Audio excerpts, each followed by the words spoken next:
अतुलित बलिधामं हेमशेलावदेहं धनुजवन कृतानुज्ञानिनामद्रगण्यं सकल गुणनिधानं वानराणामधीतं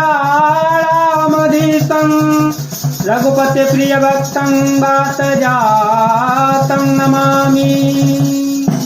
अतुल्य बल के धाम, सोने के पर्वत सुमेरु के समान कांति युक्त शरीर वाले दैत्य रूपी वन को ध्वंस करने के लिए अग्नि रूप, ज्ञानियों में अग्रगण्य, संपूर्ण गुणों के निदान, वानरों के स्वामी श्री रघुनाथ जी के प्रिय भक्त पवन पुत्र श्री हनुमान जी को मैं प्रणाम करता हूँ।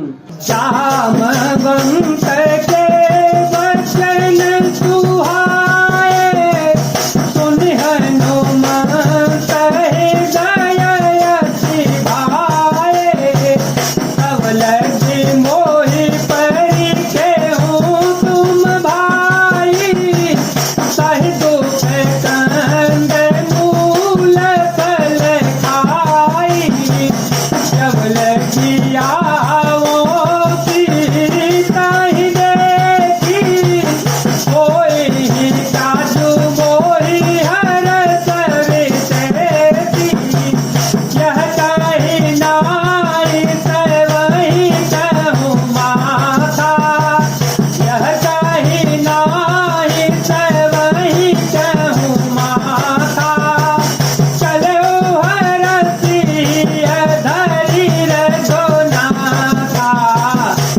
सिया राम सिया राम सिया राम, सिया राम जय राम जय जय राम।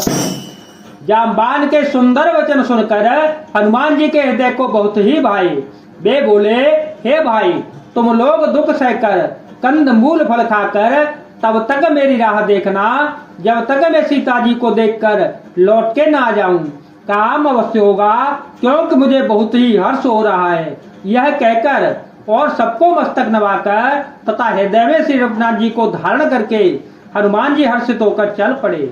सिंधु तीरे सबूदर सुंदर, कौतुक कूद चढ़े उताओ पर, बार बार रघुवीर सवारी, तर के उपवन तनय बलवारी, गिर चरण देहि हनुमंता, चले तो गा पाताल तुरंता, मोघ रघुपति करवाना, एहि भांति चले ओ हनुमाना, चलने से रघुपति दूत विचारी, तमे नाथ होई तुम्हारे। समुद्र के तीर पर एक सुंदर पर्वत था। हनुमान जी खेल से ही अनायास ही कूदकर उसके ऊपर जा चढ़े और बार बार श्री रघुवीर जी का स्मरण करके अत्यंत बलवान हनुमान जी उस पर से बड़े वेग से उछले। जिस पर्वत पर हनुमान जी पैर रखकर चले, जिस पर से वे उछले, वह तुरंत ही पाताल में धंस गया। जैसे श्री रघुनाथ जी का अमोघ वार चलता है, उसी तरह हनुमान जी चल पड़े। समुद्र ने उन्हें श्री रघुनाथ जी का दूत समझकर मेनाक पर्वत से कहा कि हे मेनाक, तू इनकी थकावट दूर करने वाला हो, अर्थात अपने ऊपर इन्हें विश्राम दे दे। हनुमान कहि परसा, कर पुनि कीन के नाम, धाम काजु कीन्हे बिनु, मोहि कहावे श्याम, मंगल भवन मंगल हारी, जब सुदत रथ अजर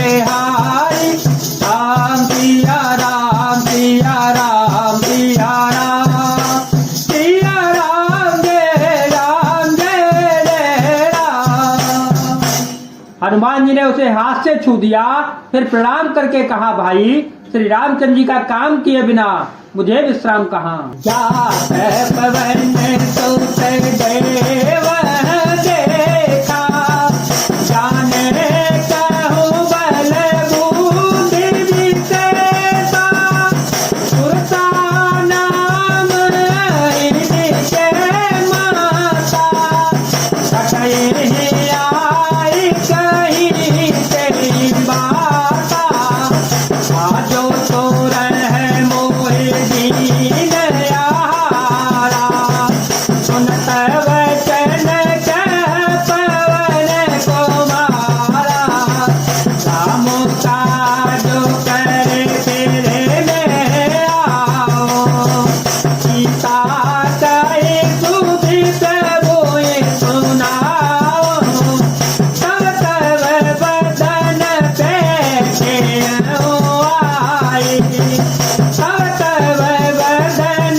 देवताओं ने पवन पुत्र हनुमान जी को जाते हुए देखा।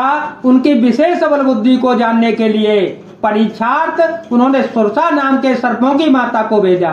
उसने आकर हनुमान जी से यह बात कही, आज देवताओं ने मुझे भोजन दिया है। यह वचन सुनकर पवन कुमार हनुमान जी ने कहा, श्री राम जी का कार्य करके मैं लौट आऊं और सीता जी की खबर प्रभु को सुना दूं, तब मैं आकर तुम्हारे मुंह में घुस जाऊंगा, तुम मुझे खा लेना। हे माता, मैं सत्य कहता हूँ, अभी मुझे जाने दे।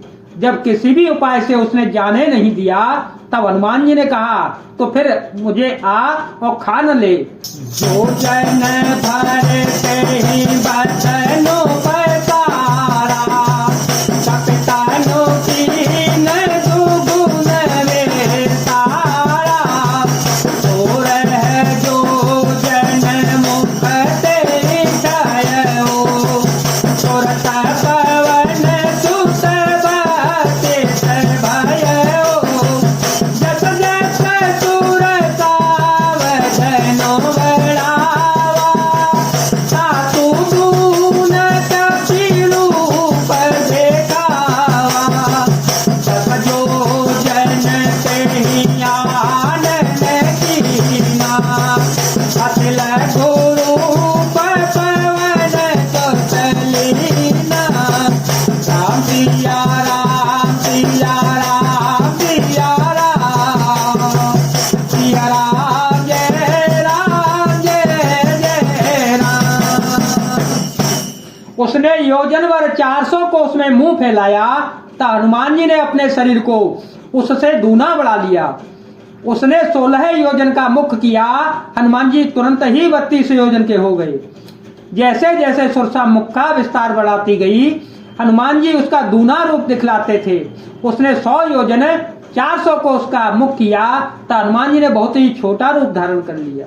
बदन पाए त्रिपुनी बाहेर आवा, बदन पाए त्रिपुनी बाहेर आवा, मांगा विधाताए तेरो नावा, कोई पूरन दे लागे पछावा, उस बल मर मुसोर में पावा।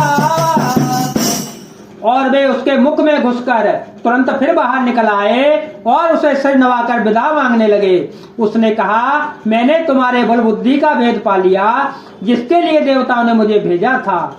शाम का जो सब करे हम, तुम बल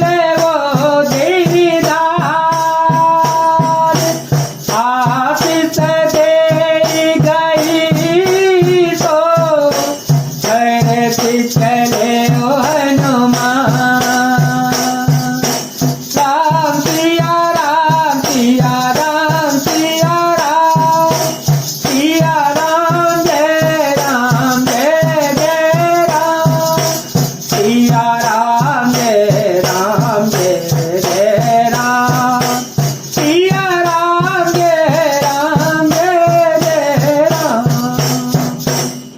तुम श्री रामचंद्र जी का सब कार्य करोगे क्योंकि तुम बल बुद्धि के भंडार हो।